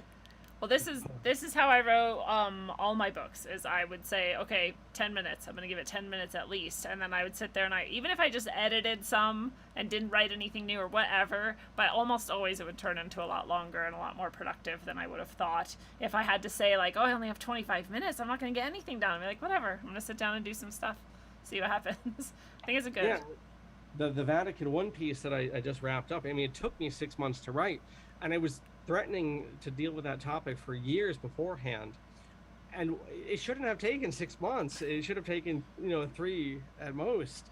But it's that same, getting in that stride, and it's just getting that balance there. And then sometimes it's also the opposite. When you do get in that stride, you got to rein yourself in, because if you go whole hog into any project, I find, and then when it's done, and then you realize the next project's coming up, you realize the amount of time it took because you all blocked it together, and then that acts as an impediment to the next project. You're like, I don't want to do this again. I really commiserate with all of that. This is the creative process. This is actually just, really dorky people like us. This is our problem. We have too many things that we're like, oh, I'm like writing this, I'm doing that, I'm organizing a show and all this stuff, and people are like, why are you doing all of that? We're like, well, basically because we're really dorky. This is why I love talking to you too, because then everyone gets to see just exactly how dorky I am. Doesn't always come through, perhaps. Maybe I'm wrong. Maybe it's always coming through. It's just highlighted here, but all right. So, do you want to read us a tiny bit of it? Are you prepared for that, or is that too much? Oh, well, yeah, I could do that. Just tread water for a second here. I can draw some of it here. Just gonna pick a random stanza, and we'll all get a dose of epic poetry. This is actually one of my favorite things to teach as well, epic poetry, because ninth graders loved it. Like they, they weren't like too cool yet to be really excited about like Odysseus, and how when you really break it down, you're like, look, he's on this place. They're trying to give him drugs, and they're like, what? Trying to give him drugs? You're like, yeah, they're trying to drug him, like he's gonna get hella high. Look at how high all his countrymen are, whatever. They're like, oh my god, this book's about drugs. You're like, yes, it's about drugs and women trying to seduce him and like all kinds of crazy monsters. Like, this story's awesome, but that's not always true. Like, kids are once they get a certain age, they're like, I don't care about monsters and drugs and stuff, whatever, just trying to trick me into learning. Right. Well, that's not your fault. That's the whole system's fault to get that sort of mentality by a certain age. That's the name of the game. That's true. Okay, here we go. I do have a few verses here on the other computer. Awesome. I should say, beyond Joel Barlow, who wrote the Columbiad, which I've referenced a few times, which is kind of the trigger for writing this. Also, John Milton and his Paradise Lost I've kind of used as inspirations here. So, for instance, I mentioned the inspiration from the Columbiad and Joel Barlow.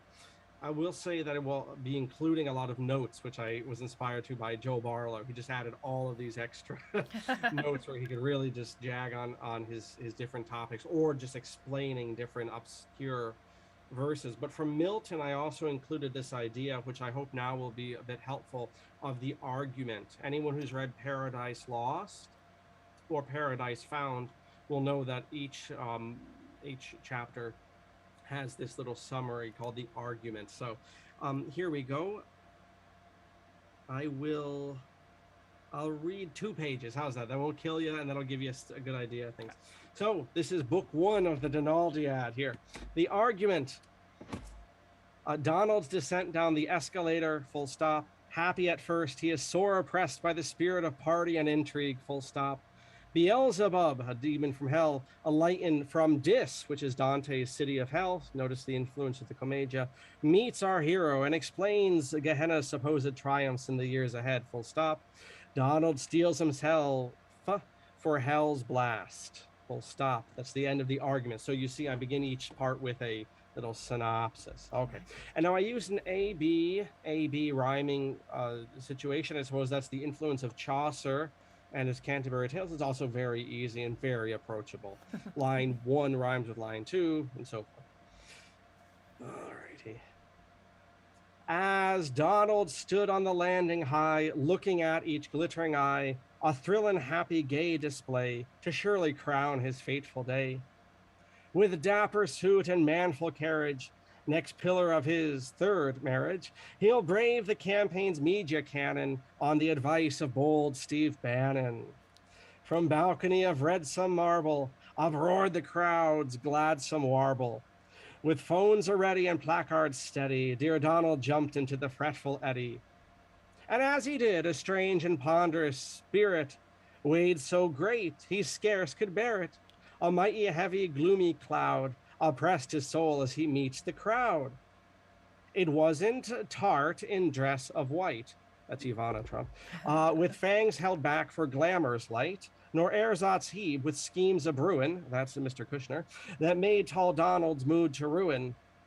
It wasn't bustin' leftist brawlers, nor rental mobs with Soros dollars. It wasn't lunch, it wasn't flu, it wasn't cameras that made his soul to stew.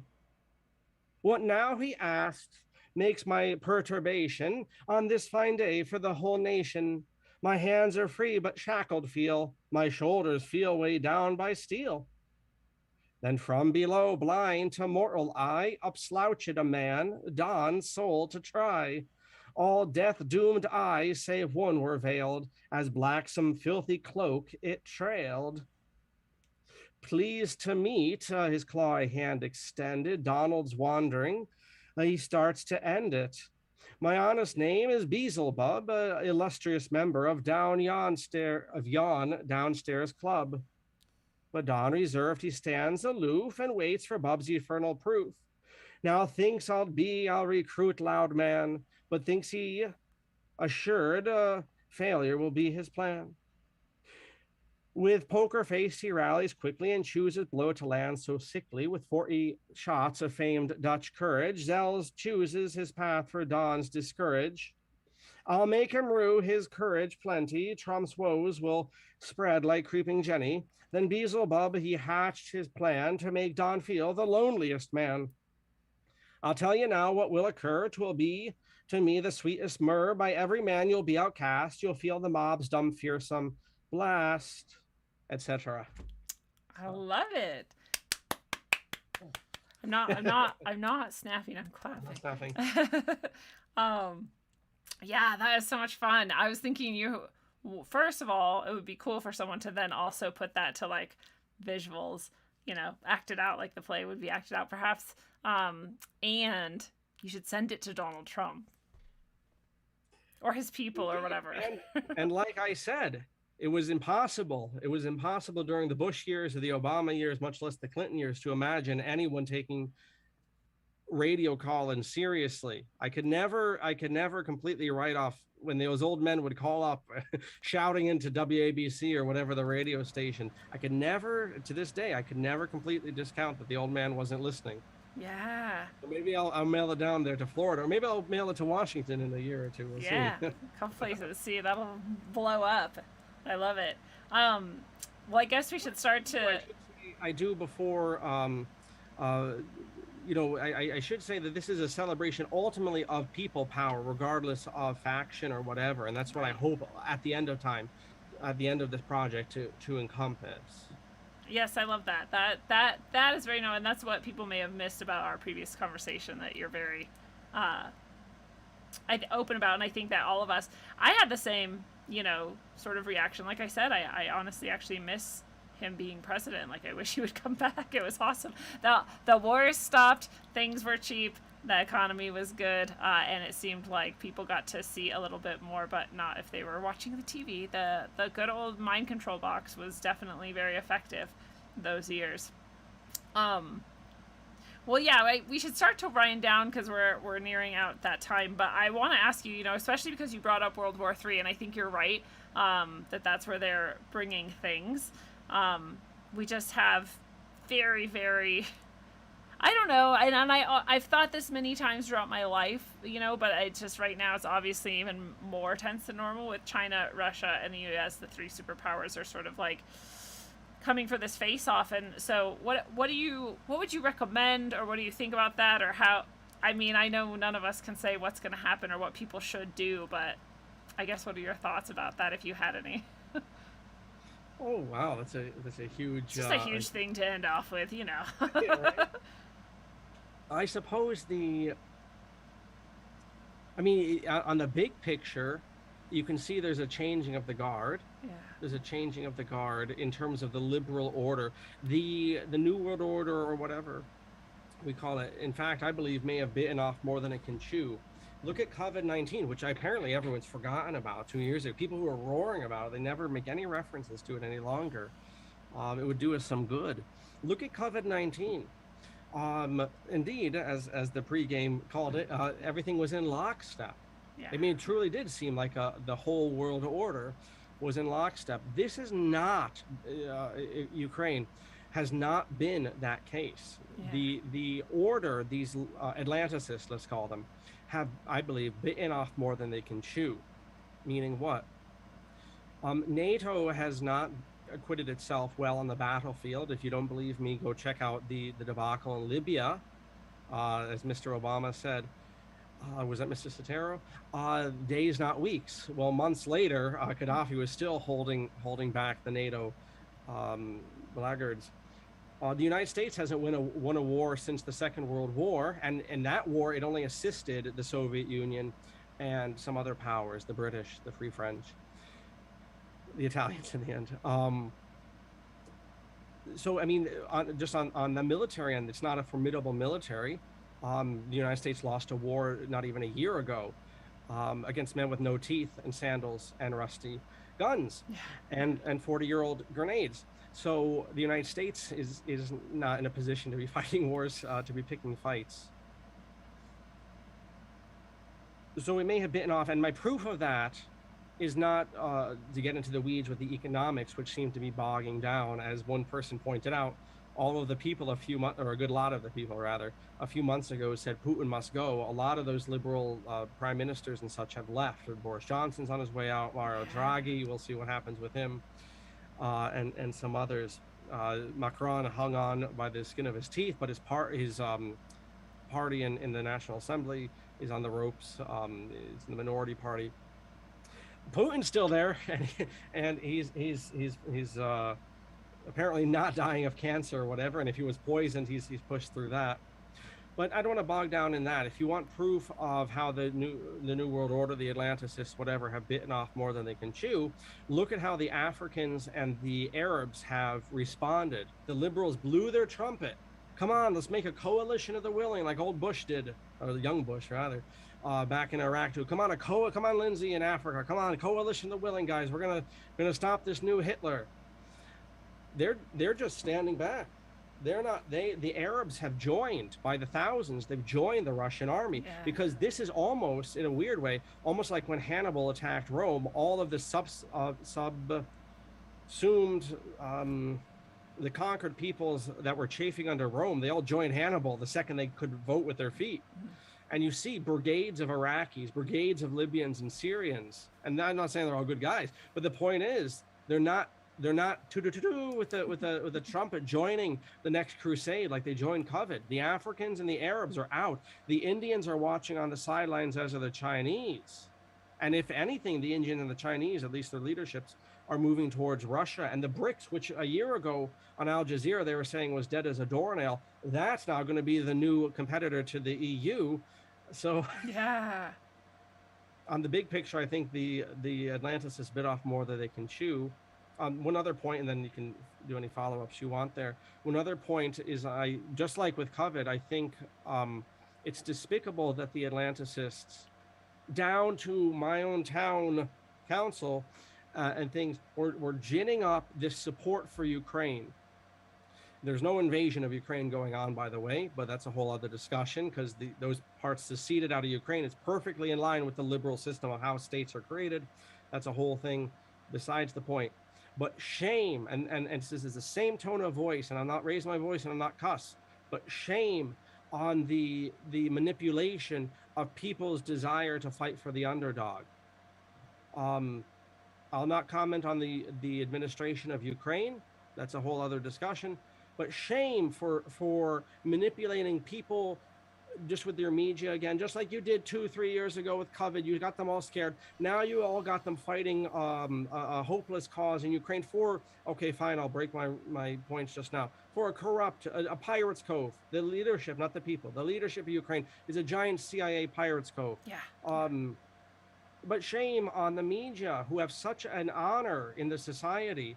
They have such a power in society. It's a shame in our lives, Lindsay, we've never seen them honor themselves, much less the people they broadcast to. Shame. Where am I going with the shames here? How many shames here? It's true, though. Shame on getting people to support a pirate's cove and thinking it's the underdog.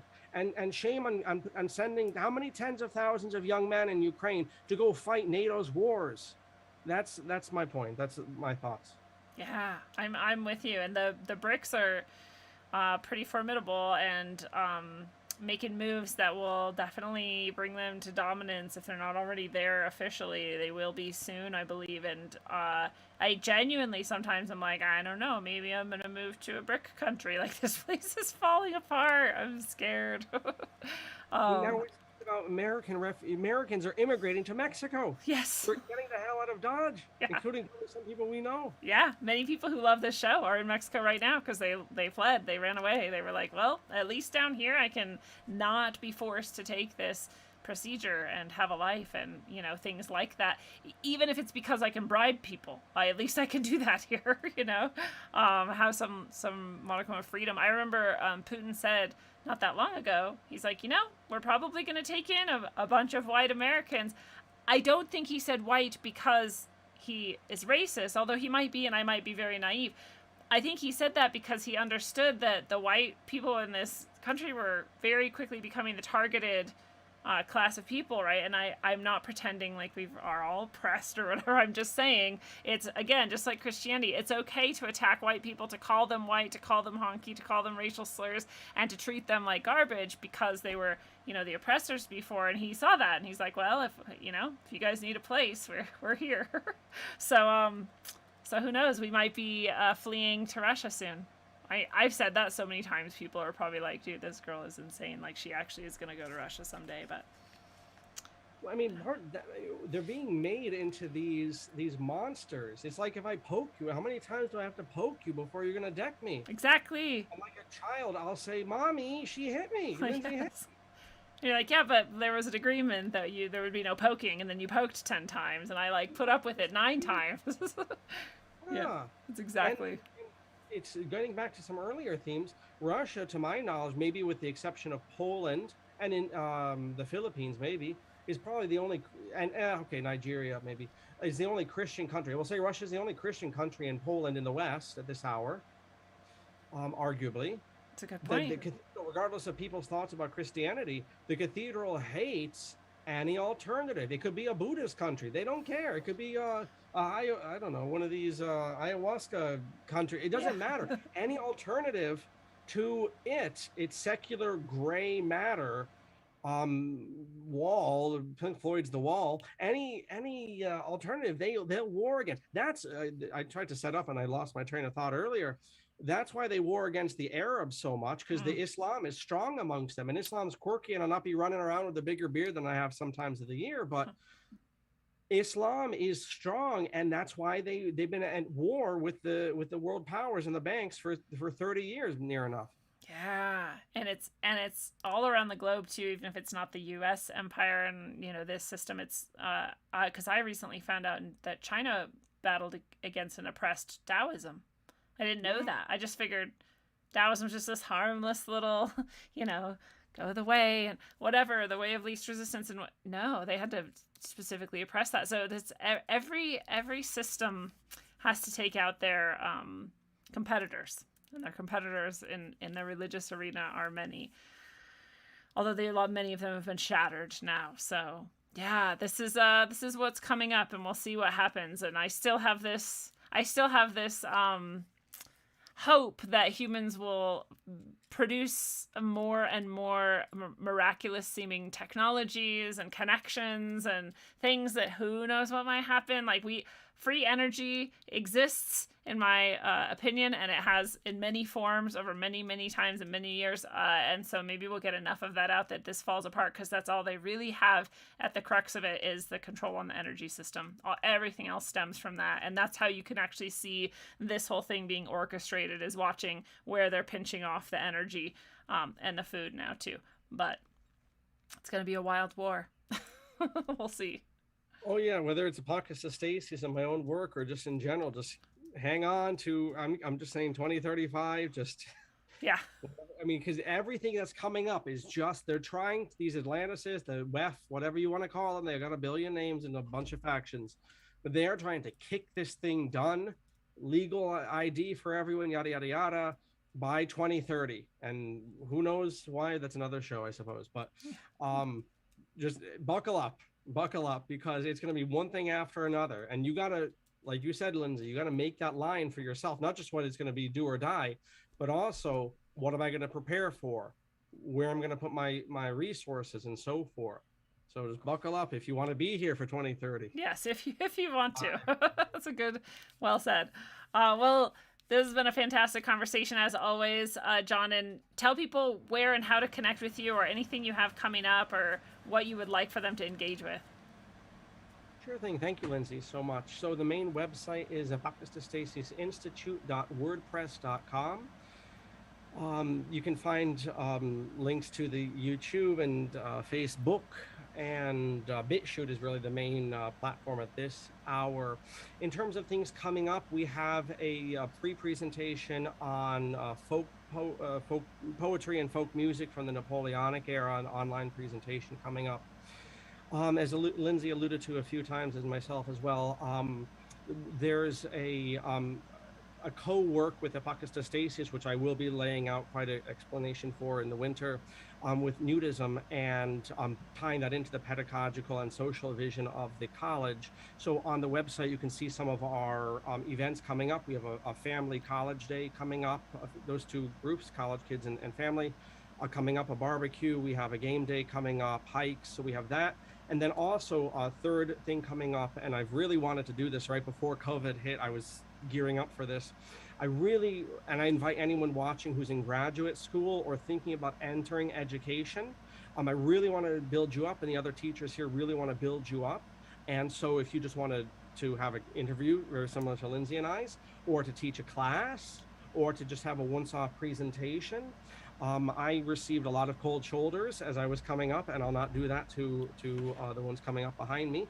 So there's a tab for the lectures, for the natures and stuff, and then for the new teachers, grad students. So all of that's on the WordPress site. Thank you, Lindsay, for that invitation. Oh, awesome. That's so exciting. I know I linked to the YouTube below, but I need to get the BitChute and the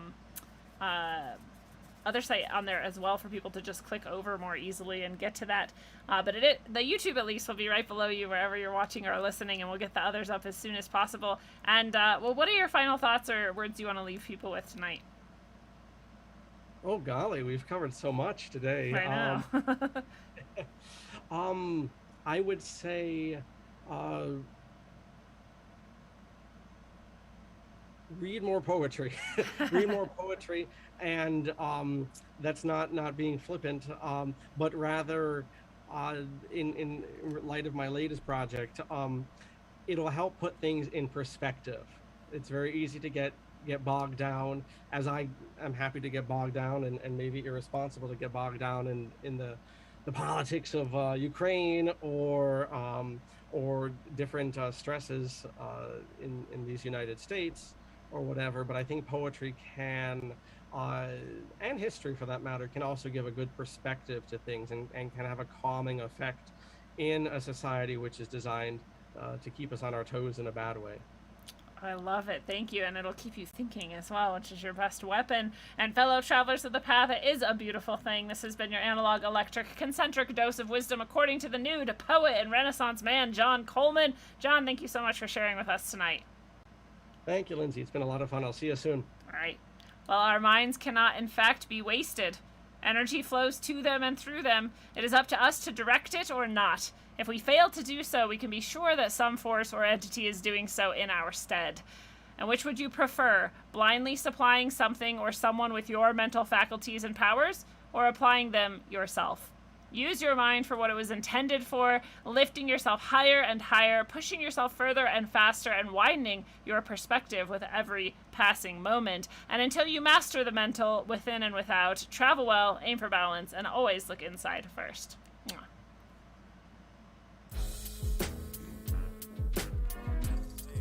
Yeah.